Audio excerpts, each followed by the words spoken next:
तुझे मिलन सां मुर्के थी गुल जी जवानी मुंहिंजा जानी तुझे मिलन सां मुर्के थी मौसम तुझे मस्त अखियुनि जे मौसम तुझे मस्त अखियुनि जे उन्हायनि मां उभरे थी गुल जी जवानी मुंहिंजा जानी तुझे मिलन सां मुर्के थी मौसम तुझे मस्त अखियुनि जे मौसम तुझे मस्त अखियुनि जे उन्हायनि मां उभरे थी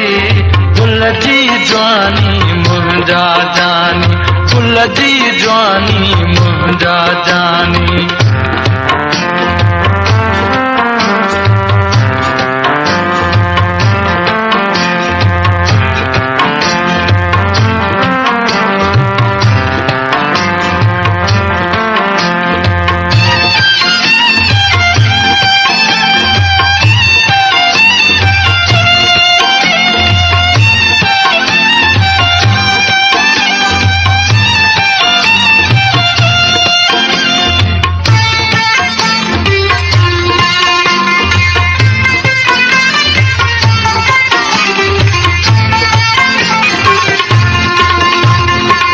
कारियूं रातियूं आहिनि आतियूं तुंहिंजे कारनि वारनि लाइ कारियूं रातियूं आहिनि आतियूं तुंहिंजे कारनि वारनि लाइ कारियूं रातियूं आहिनि आतियूं तुंहिंजे कारनि वारनि लाइ चांडो कीअं थी शब तुंहिंजे चांडो कीअं थी शब तुंहिंजे मुर्कण खां पोइ महके थी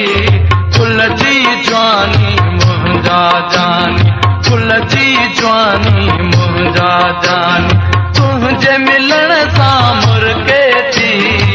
मौसम तुंहिंजे मस्त अखियुनि जे मौसम तुंहिंजे मस्त अखियुनि जे उन्हायनि मां उभरे थी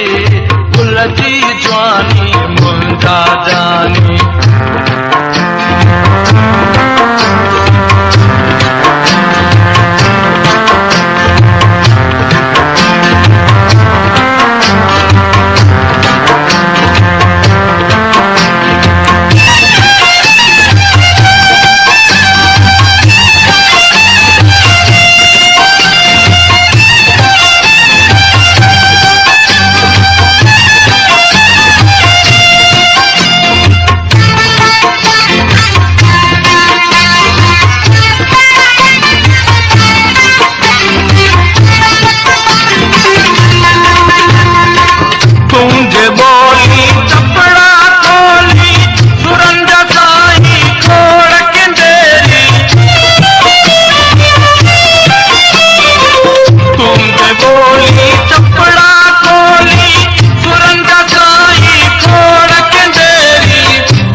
तुझे मिलन सां मुर्के थी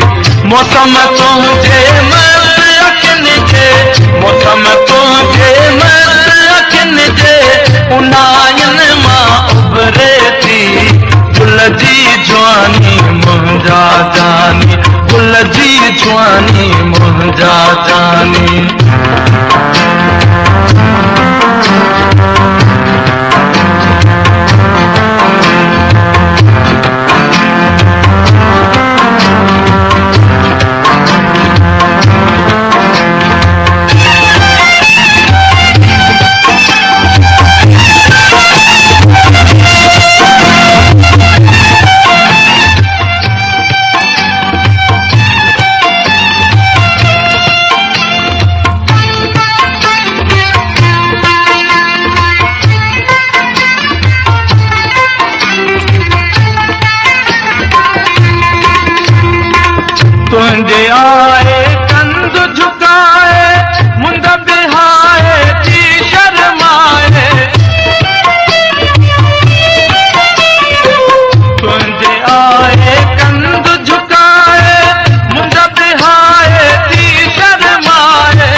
घट पाए गुंडवराए गुज़रे थी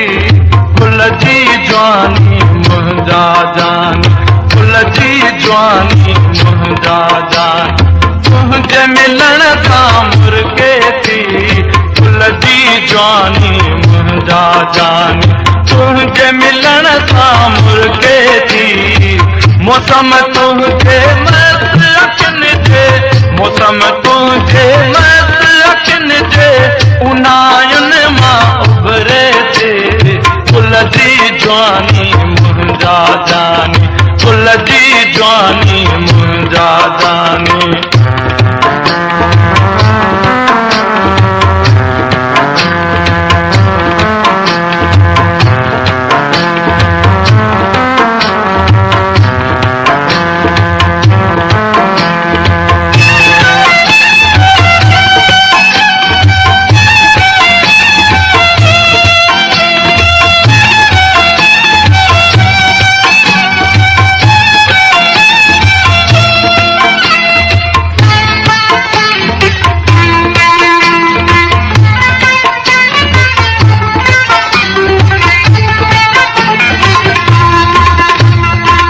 कारियूं रातियूं आहिनि आतियूं कारियूं रातियूं आहिनि आतियूं तुंहिंजे कारनि वारनि लाइ कारियूं रातियूं आहिनि आतियूं तुंहिंजे कारनि वारनि लाइ चांदोकीअ जी शब तुंहिंजे चांदोकीअ जी शब तुंहिंजे मुर्गन खां पोइ महके थी फुल जी